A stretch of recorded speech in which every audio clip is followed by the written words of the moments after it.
आगे क्या नहीं, उनका कहना बिल्कुल सही है कि हिंदू अगर एक रहेंगे तभी हिंदुस्तान सुरक्षित है, क्योंकि जब जब हिंदू बटे हैं इस देश पे विदेशी आक्रमणकारियों का राज हो गया है।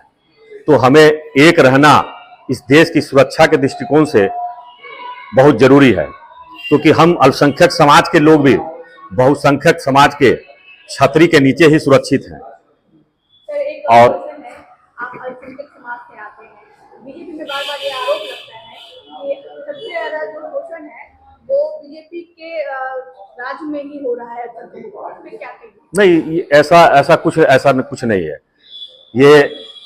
ये जो है विपक्ष ये आरोप लगाती है। हाँ, विपक्ष ये हमेशा उनको तो जो है ये तुष्टीकरण के आधार पर उनको राजनीति करना है, लेकिन तुष्टीकरण से इस देश का भला होने वाला नहीं है, क्योंकि ये देश हिंदू बहुसंख्यक का देश है।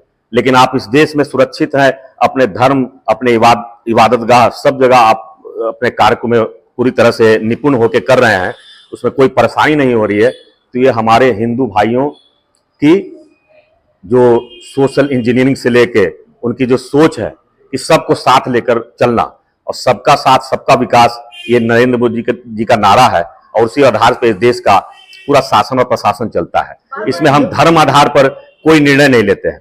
आप जितने भी मोदी जी की योजना है आप उसमें देखें, कोई भी योजना धर्म से संबंधित नहीं है।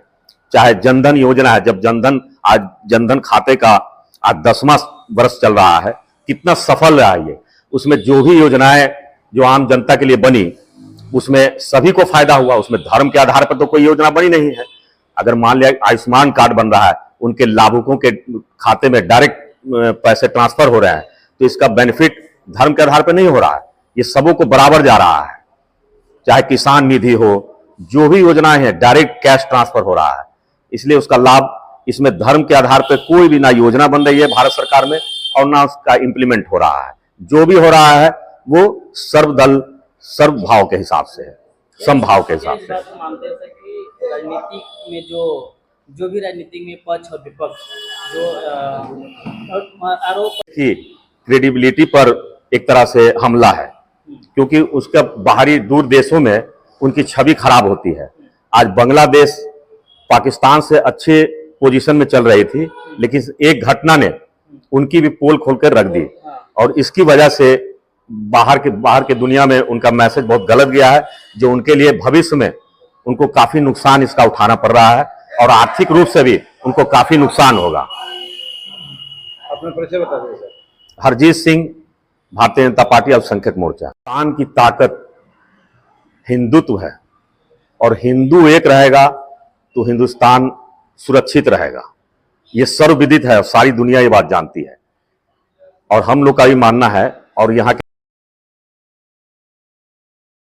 पकड़ा लीजिए, वो भी पकड़ लेंगे।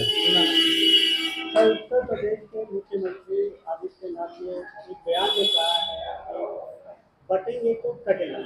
ये मामला बांग्लादेश में जिस तरह से हिंदू का अत्याचार हो रहा था उसको लेकर कहना था, क्या कहेंगे इस बयान को? देखिए, उनका कहना ये आज की परिस्थिति में